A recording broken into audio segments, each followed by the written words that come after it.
হ্যাঁ, নমস্কার বন্ধুরা। বলছিলাম যে ফ্রেন্ডস, আমাকে কোনো একজন কমেন্ট করেছিলেন যে আমাকে বড় করে দেখাতে। এবার বড় করে যে কি দেখাবো আমি বুঝতে পারিনি।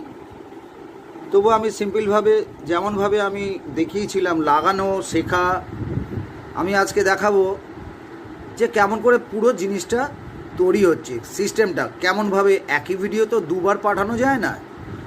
তো আমি এবার যেমন লাগিয়েছিলাম সেই রকম কেমনভাবে তৈরি হচ্ছে বানানোটা, সে প্রসেসটাকে আমি বন্ধুরা দেখাচ্ছি, সেটা বন্ধুরা মনোযোগ দিয়ে দেখো। এইটা সুইচ দিয়ে তৈরি করা হয়েছিল, এতে কোনো তার নেই, উপরে যে ক্যাপ আছে ফুটো নেই, কিছু নেই। এগুলো নিজের মতন করে আমি তাতাল দিয়ে বানিয়েছিলাম। এবার বন্ধু আমি খোলাটা দেখাবো। এই যে বন্ধু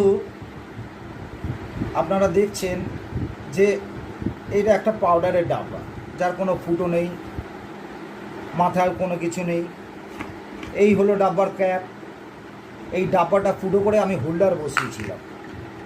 এর মধ্যে দুটো তার, আর ভেতরে এই সুইচটাকে দেখা যাচ্ছে ভেতরে, খালি দুটো তার এই সুইচটা থেকে এসছে। এই সুইচটা যখন আমি এখান থেকে টেনে আমি সুইচটা বার করছি,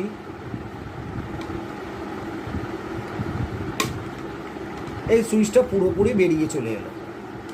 এই সুইচটা আমি লাগালাম,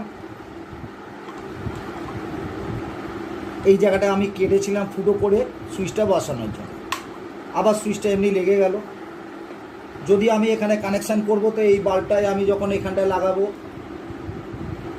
একটা পয়েন্টে এখানে এই জায়গাটা যখন টাচ করছি তখন বাল্বটা জ্বলে যাচ্ছে, যেহেতু সুইচটা অন আছে।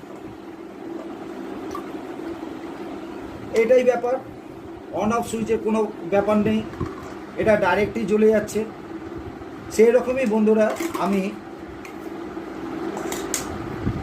আর একখানা পয়েন্ট সিস্টেম করছি। এটা রেডিওর একটা জ্যাক, এই জ্যাকটাও দেখা যাচ্ছে বন্ধু এমনিভাবে। এই যে এই ঢাকনাটাই কাটা হয়ে এখানে হোল্ডারটা বসানো হয়েছে। এইটা একটা হোল্ডারটা লাগিয়ে আমি এই রকমভাবে লাগিয়ে দিলাম। এই হোল্ডার তৈরি, আমার নিচে জ্যাক তৈরি হয়ে গেল। এখানে বন্ধুরা এইটা একটা প্লাগ পয়েন্ট আছে, একটা তার আছে। এই তারটাকে আমি এই জ্যাকটার মধ্যে সিস্টেমেটিক্যালি আমি লাগিয়ে দিলাম।